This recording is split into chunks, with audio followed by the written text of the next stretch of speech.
বাংলাদেশ জামাত ইসলামী ও ছাত্র শিবির মানুষকে ইসলামের দিকে ডাকে, তাহলে জামাতকে সমর্থন করা যাবে কি? ইসলামের দিকে ডাকে, তাই না? হ্যাঁ, ক্ষমতার দিকে ডাকে, তাই না? জামাত ইসলামের এক নেতা বক্তব্যের মধ্যে বলছে যে নারীরা যেভাবে চলছে ওইভাবেই চলবে, সবার কে বুরকা পরতে বাধ্য করবেন? যে পরবে না পরবে না, যে পরবে পরবে। বুঝলেন? আমি আপনাদের অনুরোধ করি, দয়া করে ইসলামের স্বাতন্ত্র্যটাকে আপনারা নষ্ট করেন না।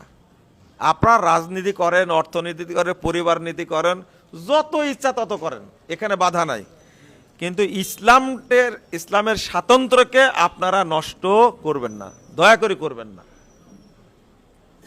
আপনারা জামাত ইসলামের ভাইয়েরা কি করলেন? মন্দিরে গিয়ে যে পরিমাণ ওয়াজ নসিহত করছে, এবার হিন্দু কমিটি করছে, তাই না? হিন্দু পরিষদ, জামাত ইসলামের হিন্দু কমিটি তাই লিখছে। এটা সংস্কার আনতে হবে।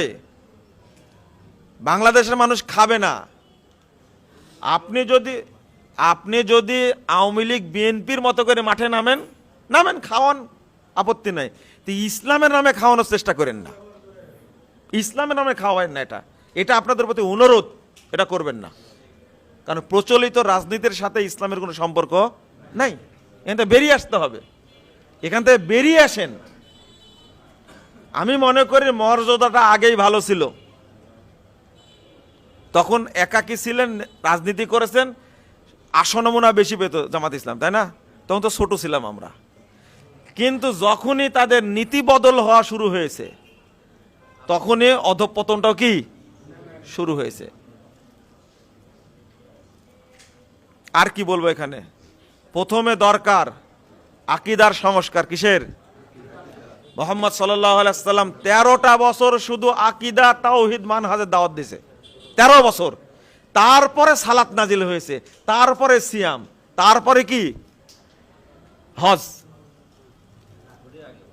তারপরে যাকাত, এইভাবে পরে নাজিল হয়েছে। কিন্তু আমরা আকীদার দাওয়াত মোটেই দেই না। ওই যে বললাম, ঈমান থেকে হিজরত করা যায় না, মুশকিল। দেশ থেকে হিজরত করা যায়, রাজনীতি থেকে অবসর নেওয়া যায়, চাকরি থেকে অবসর নেওয়া যায়, কিন্তু মেরে ফেলে দিলেও, ফাঁসির কাস্টে ঝোলালেও তাকে ঈমান থেকে আলাদা করা যায় না। অতএব ঈমানটাই আগে, এটা খেয়াল রাখবেন। প্রশ্ন করতেই থাকবেন আপনারা, বুঝতে পারছি। একটা একটা করে বাদ দেওয়ার দরকার প্রশ্নগুলো, তাই না?